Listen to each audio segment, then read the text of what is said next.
वालेकुम दोस्तों, की हाल चाल है जनाब। तुसीं देखते पे हो अपना देश पंजाब टीवी ते मैं थोड़ा बेसबान मोहम्मद नदीम खरल। सब तो पहले अपने चैनल को कर लेना सब्सक्राइब ते बेल आइकन ते क्लिक करना है। एक अच्छी ते बेहतरीन वीडियो का नोटिफिकेशन हमेशा की तरह वीरां भरावां ते सज्जनां नूं मिलता रहे। अल्लाह के खास फजलो करम नाल वीरां वास्ते अज एक फ्रीजन ते जनाब चोलस्तानी दा क्रॉस एक खूबसूरत गां की वीडियो लैके हाजिर होए हैं। वीरां ने चेक कर लेनी है गां सजरी सुई खड़ी है, मगर गां दे बच्ची है सिख सीमन की बच्ची माशाल्लाह और बड़ा ही आउट क्लास जानवर है। आज की वीडियो के अल्लाह के फजलो करम नाल गां पंडा लाई फिरती है। इंतहाई आला और बेहतरीन रेट करांगे इंशाल्लाह। मकूल मुल्लां दे विच गां जेर दे विच खड़ी है, वीरां दे सामने है। वीर वेख लैणगे, तसल्ली कर लैणगे। और जनाब अजे तक गां ने जेर नहीं पाई। गां नूं पंडा दे हवाने ने। थन बड़ा खूबसूरत रोग रोकदा है। पिछे सिख सीमन की बच्ची है और माशाल्लाह प्रिंट चोलस्तानी ते अपना फ्रीजन दा क्रॉस है। अगे तुसीं आप नस्लदार वेख लेने, कोई ज़्यादा इन्फॉर्मेशन गावां दे बारे मेरे कोल नहीं हैगी। गां नूं तसल्ली नाल वेख लेना है। गां बिल्कुल जनाब इस टाइम जेर दे विच खड़ी है। गां बिल्कुल हुणे ही डिलीवरी कीती है, मगर बच्ची है बड़ी खूबसूरत बच्ची है सिख सीमन दी। और जनाब क्रॉस है हल्का जिहा। गां नूं बड़ा खूबसूरत अडर लग्या होया है। पंडा दे हवाने ने गां नूं माशाल्लाह। बाकी लेने देने मुकद्दर ने। अपना देश पंजाब टीवी ने हमेशा नीली बार के खूबसूरत तरीन और अला तरीन जानवर दिखाए ने। और उन्होंने नाल शौक की वंग ये है कि असीं इंशाल्लाह वीरां नूं गावां दी अगर कलैक्शन अच्छी देंगे तो उहदे विच इंशाल्लाह रेट का भी मुनासिब तरीन होना बड़ा जरूरी है। गां नूं तसल्ली नाल वेखना है, पूरे एंगल तो वेखना है, पूरी क्वालिटी नाल वेखना है। और इंशाल्लाह ये क्वालिटी जिहड़ी है कंप्रोमाइज असीं बिल्कुल भी नहीं करते किसी भी तरह नाल गावां विच या जानवरां विच। गां दा रंग डब्बा खूबसूरत, थन बड़ा तगड़ा, नस्ल बड़ी बरीक बड़ी, दूजा सुबा और माशाल्लाह असील एडी कि रह रब दा नाम। सिंह है सू 2-3 इंच, सुबह दूजा सुई है, मगर गां दे बच्ची हुणे ही सुई है। टोरो खां जी सफीर भट्टी साहब गां टोरो क्रॉस गां है जी माशाल्लाह। सुई खड़ी है सजरी और पंडा दे हवाने लई फिरदी है।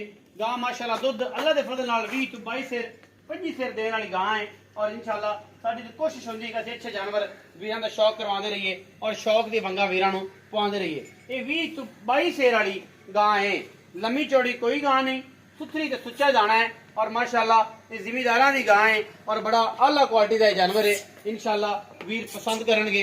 अपना देश पंजाब टीवी ते गां दे मगर बच्ची है। उठा के बहाओ जी भट्टी साहब गां दे मगर बच्ची हुणे सुई है जी। ठीक 15 तो 20 मिनट होए ने। जेर जे गां ने पानी है। बाकी ए जनाब मगर बच्ची है, वीर भरा समझते ने क्रॉस है सिख सीमन है या जो भी है। बच्ची मगर बड़ी आला है, मां तो भी चंगी है बच्ची। और माशाल्लाह बड़ा सुथरा ते सुच्चा है दाना अज वीरां दी नजर है। और अल्लाह दे फजल करम नाल साडी अवलीन तरजीह रहिंदी है कि असीं अच्छे और क्वालिटी वाले जानवर वीरां दे नाल शेयर करिए। गां बड़ा सुच्चा दाना जी।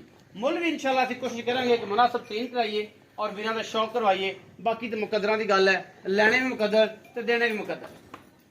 आओ जी सफीर भट्टी साहब, अस्सलाम वालेकुम सर। वालेकुम सलाम। की हाल चाल है? अल्हम्दुलिल्लाह। सफीर भाई सेहत तबीयत शुक्र अल्लाह दा। खैरियत दे? अल्हम्दुलिल्लाह। भट्टी साहब ये दसो कि गां किनवे सूए? दूसरा सुबह जी। कदों सूई है?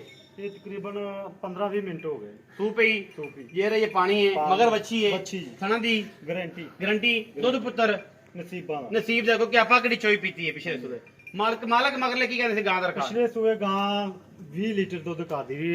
18-19 लीटर 20 लीटर करदी। 18-17 लीटर दुध मैं करदी दी पहलन होके पहलन हो गए। ਇਹ ਗਾਂ ਸੌਰੀ ਤੇ ਹੁਣ ਜਿਹੜੀ ਹੈ ਇਨਸ਼ਾਅੱਲਾ ਇਹ ਕੋਈ 2 ਸਿਰ 2.5 ਸਿਰ ਵੱਧ ਸੀ ਅਗਰ ਕਿਸੇ ਨੇ ਖਿਆਲ ਕੀਤਾ ਤੇ। ਵਧੇ ਜੀ। ਅੱਛਾ ਇਹ ਹੁਣ ਦੱਸ ਮਗਰ ਬੱਚੀ ਤੂੰ ਬੱਚੀ ਜੀ। ਬੱਚੀ ਬੜੀ ਕਾਬਲ ਹੈ ਮਾਸ਼ਾਅੱਲਾ। ਹਾਂਜੀ ਹੁਣ ਦੱਸ ਕੀ ਪਿਆਰ ਮੁਹੱਬਤ ਵਾਲਾ ਮੁੱਲ ਹੈ। ਪੱਕੀਆਂ ਗੱਲਾਂ ਕਰਨੀਆਂ ਨੇ, ਪੰਡਾ ਨਹੀਂ ਬਣਨੀ।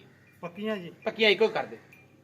3,60,000 ਰੁਪਏ। 3,60,000 ਵਿੱਚੋਂ ਕੋਈ ਲਾੜ ਪਿਆਰ ਥੋੜਾ ਘਣਾ ਹੋਵੇ ਤਾਂ ਜ਼ਿਆਦਾ ਨਹੀਂ। ਆਪਾਂ ਗਾਂ ਵਾਲੇ ਵੇਖ ਕੇ ਮੁੱਲ ਮੰਗਿਆ। ਕੋਈ ਭਰਾ ਪਸੰਦ ਕਰ ਲਿਓ 2-3 ਟਾਈਮ ਚੋ ਕੇ ਲੈ ਜਾਓ। ਤਸੱਲੀ ਕਰਕੇ ਤਸੱਲੀ ਖਾਣਾ ਦੀ ਤਸੱਲੀ ਹੋਣੀ ਨਾ। ਸਾਰੀ ਬਾਕੀ ਤਾਂ ਹਰ ਗੱਲ ਦੀ ਤਸੱਲੀ ਦੁੱਧ ਪੁੱਤਰ ਤੇ ਨਸੀਬ ਦਾ। ਕਿਉਂਕਿ ਅਸੀਂ ਪਿਛਲੇ ਸੂਏ ਦੇ ਮਾਲਕਾਂ ਦੀ ਗੱਲ ਕਰ ਸਕਦੇ ਹਾਂ। ਇਸ ਵਾਰੀ ਗਾਂ ਨੂੰ ਜਿੰਨੀ ਬਰੀਕ ਗਾਂ ਹੈ, ਜਿੰਨੀ ਅੱਛੀ ਹੈ ਗਾਂ ਨੂੰ ਕਮ ਸੇ ਕਮ ਜਿਹੜਾ ਹੈ ਨਾ ਗਾਂ ਜਿਹੜਾ ਭਰਾ ਲੈ ਕੇ ਯਾਦ ਜ਼ਰੂਰ ਕਰੇਗਾ इंशाल्लाह। लेकिन ये है कि गां बरीक बड़ी है, गां दूध गां देगी बरीक है। 22-23 से दूध देगी इंशाल्लाह। इसको घटती नहीं, बड़ी क्वालिटी वाली और खूबसूरत गां है। वीडियो लगी अच्छी वीडियो ਨੂੰ ਕਰ ਲੈਣਾ ਲਾਈਕ शेयर ਤੇ ਕਮੈਂਟ और अपनी राय ਨਾਲ ਸਾਨੂੰ ਕਰ ਲੈਣਾ ਜ਼ਰੂਰ ਅਗਾਹ। ਕਿਉਂਕਿ ਤੁਹਾਡੀ ਅਗਾਹੀ ਦੇ ਨਾਲ ਸਾਨੂੰ ਮਿਲਦਾ ਹੈ ਜੀਵਨ और ਜੀਵਨ ਦੇ ਨਾਲ ਅਸੀਂ ਵੀਰਾਂ ਨਾਲ ਕਰਾਉਂਦੇ ਸ਼ੌਕ ਦੀਆਂ ਵੰਗਾਂ ਨੇ। ਪਾਕਿਸਤਾਨ ਜ਼ਿੰਦਾਬਾਦ ਹੈ, ਪਾਕ ਆਰਮੀ ਹਮੇਸ਼ਾ ਜ਼ਿੰਦਾ।